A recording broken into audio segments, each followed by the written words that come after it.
first up, I think it's important for me to define what the word atheist means. A lot of people get confused with this because they tend to look in dictionaries. Now, I hate to break it to you guys, I know you're going to be grabbing your Oxford English Dictionary out now. The dictionary is a reference to how words are used, not what they actually mean. Sure, words are subjective, and we change meanings of words over time, but there are certain logical rules, laws if you like, to how the words are constructed. And the word atheism does not mean I don't believe in God. Because if it did, I would have to have faith in God in order to reject it. Because there is no tangible definition of God, so I'd have to create one in my own mind which would require faith to reject it in the first place.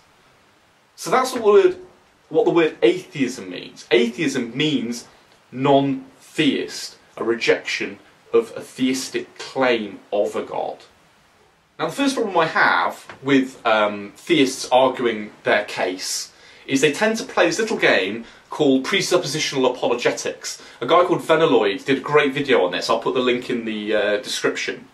But they presuppose, one of the most common presuppositions, is that there was a creation, that there was once nothing, and then there was something which gave birth to our universe. And they talk to you as if you agree that that happened, and they're saying, well, I believe God did it, you can't explain that. That's what they say. But of course, I reject that. I reject that as a presupposition. Where in nature is there an example of nothing? How could you even try and describe nothing?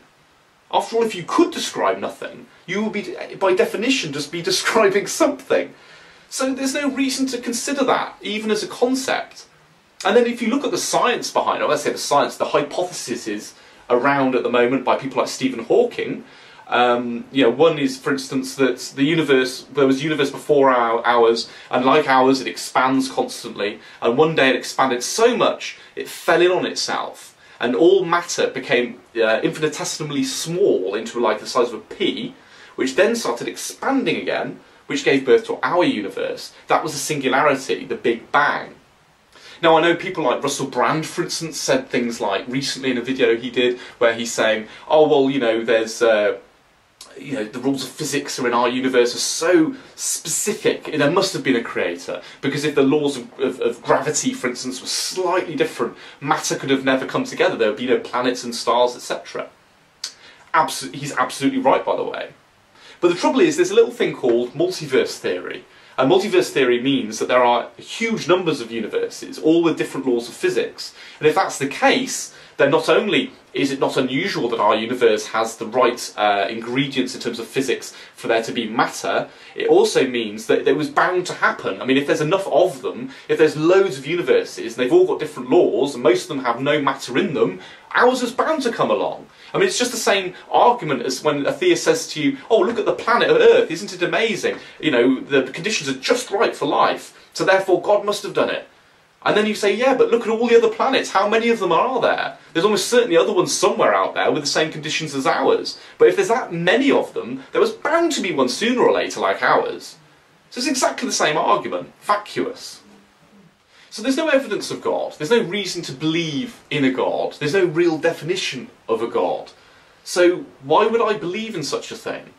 And also when you think about it, you look at the Abrahamic religion, especially Christianity, there's a strong resemblance with the weather and seasons and things. Because, if you think of God as being the sun, literally the sun, and then you think of, the devil or evil being winter, then you look at Christianity, it looks a whole lot different. You think about it. Jesus came along, maybe in the summer, and the days were long and they were lovely and the crops grew and everything was fine, and then slowly but surely the days became shorter and the nights became longer.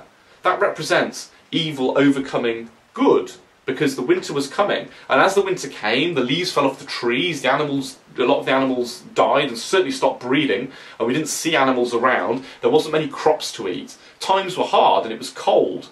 That represents evil overcoming good. And that would be the crucifixion of Jesus Christ, the symbolism of him being defeated.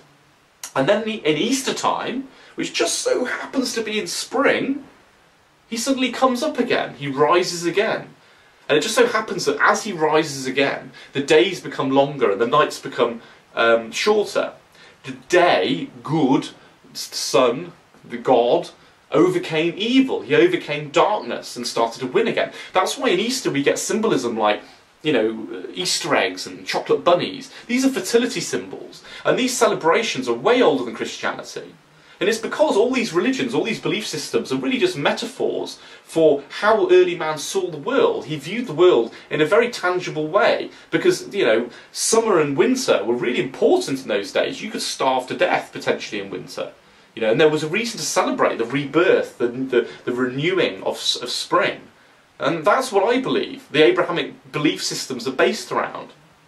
Next up, of course, we've now got the real kicker here, to be honest, and that is free will. And this is something I'm surprised more theists don't have an issue with. I know Aristotle tried to explain this away and failed miserably, frankly.